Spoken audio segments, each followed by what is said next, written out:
Shalom teman-teman, damai sejahtera Tuhan beserta dengan kalian semua.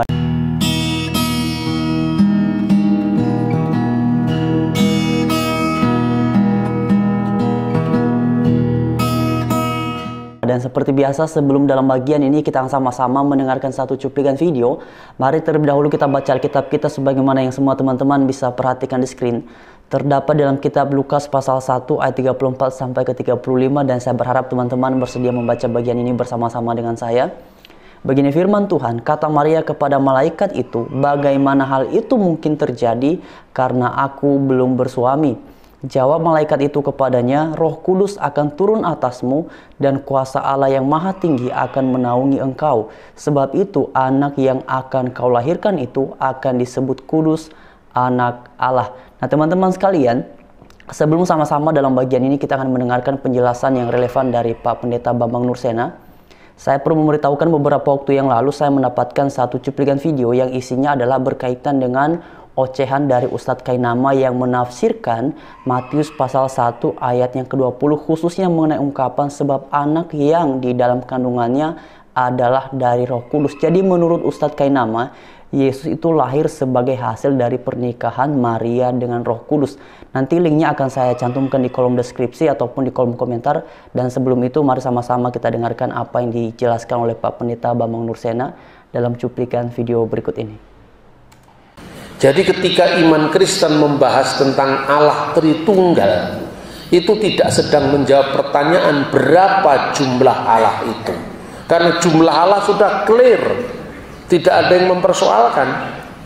Nah, ketika saudara-saudara kita Muslim menuduh bahwa orang Kristen menyembah lebih dari satu Tuhan, itu sesungguhnya konteksnya Islam berbeda dengan konteksnya Kristen.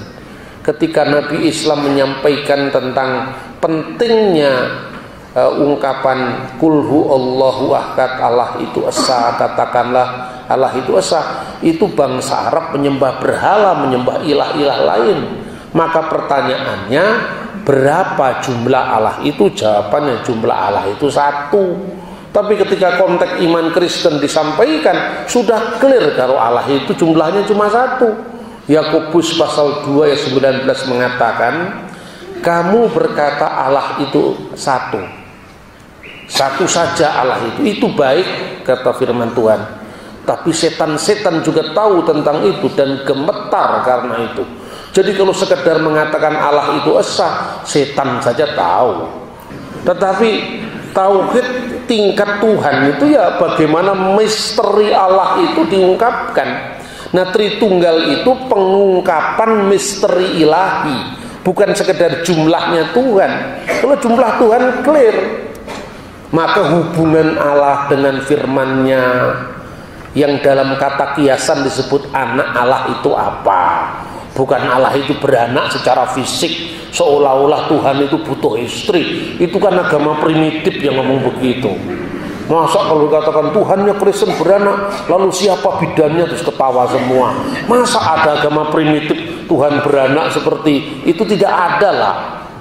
Saudara-saudara, maka jelas bahwa ini apabila mengukur imannya orang dari iman yang berbeda. Kita pun tidak mengukur iman Hindu dari sudut pandang kita, iman Islam dari sudut pandang kita. Ketika saya berkata begini, ini hak jawab kita, bahwa Tuhan yang disembah orang Kristen itu tidak seprimitif yang disangka orang bahwa Tuhan punya istri lalu punya anak, makanya disebut anak Allah. Tidak. Nah teman-teman sekalian, sangat jelas saya berkaitan dengan yang sudah dipaparkan oleh Pak Pendeta Bambang Nursena dalam bagian ini.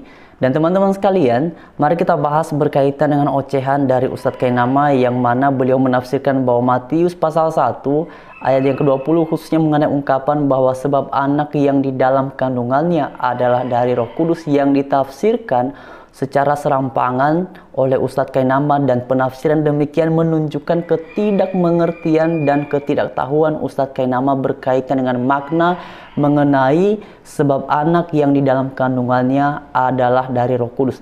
Sebenarnya teman-teman, ini bukanlah ungkapan yang sangat sulit kalau kita mengerti bahwa Allah yang kita kenal di dalam keyakinan kita sebagai umat Kristen adalah Allah yang Maha Kuasa, Allah yang sanggup melakukan segala sesuatu di luar dari kemampuan bernalar manusia, maka ketika diungkapkan bahwa sebab anak yang di dalam kandungannya itu adalah dari Roh Kudus, maka tentu saja berdasarkan akal sehat dan juga keyakinan iman kita di dalam agama Kristen, tentu kita tidak akan berpikir bahwa ini, oh jangan-jangan Tuhannya kawin dengan Maria maka lahirlah Yesus.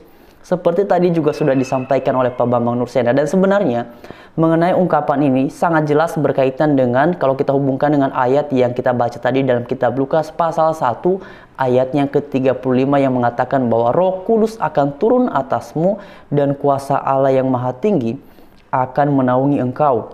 Sebab itu anak yang akan kau lahirkan itu akan disebut kudus, anak Allah. Jadi ungkapan bahwa Yesus itu lahir dari Roh Kudus ini menunjukkan bahwa kelahiran Yesus itu diproteksi dan merupakan karya dari Roh Kudus yang memakai Maria secara khusus untuk melahirkan Allah yang Maha Tinggi ke dalam dunia dan lahir sebagaimana manusia pada umumnya. Itulah ungkapan atau makna dari sebuah frase anak yang lahir dari Roh Kudus. Bukan karena Roh Kudusnya menikah dengan Maria maka lahirlah Yesus. Mungkin bagi Ustadz Kainama topik yang seperti ini adalah topik yang menarik sehingga ia perlu membahasnya dan menafsirkannya secara serampangan. Jadi Pak Ustadz Kainama, apa yang baru saja Anda sampaikan dalam cuplikan video, nanti teman-teman seperti yang saya katakan di bagian awal tadi, nanti linknya akan saya cantumkan, ataupun teman-teman bisa men-searchingnya, teman-teman bisa melihatnya di channel Didit Yuli, teman-teman ada cuplikan videonya di situ. Jadi Ustadz Kainama mengatakan bahwa ini berdasarkan catatan Alkitab, Yesus itu lahir dari hasil pernikahan ataupun hubungan antara Roh Kudus dengan Maria.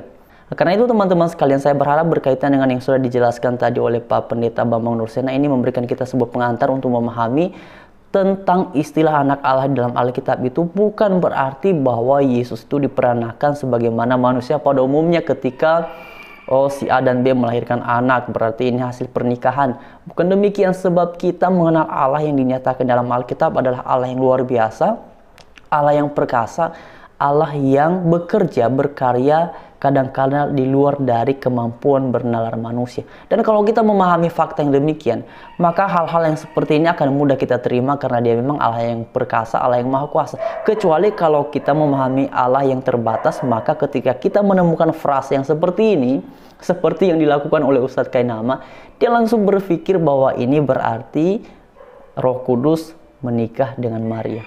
Dan ini wujud dari ketidaktahuan, juga wujud dari kebodohan Ustadz Kainama yang membicarakan sesuatu yang jelas-jelas ia tidak pahami. Harusnya Ustadz Kainama kalau Anda tidak mengerti, sebaiknya Anda diam saja, jangan bicara. Karena ini adalah iman kami. Anda bukan orang Kristen, Anda adalah pemeluk atau penganut agama Islam.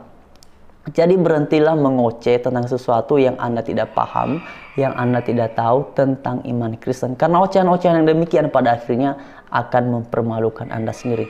Jadi sekian teman-teman, saya berharap bagian ini memberikan kita edukasi yang baik dan pada akhirnya Tuhan Yesus memberkati kita semua. Haleluya. Shalom.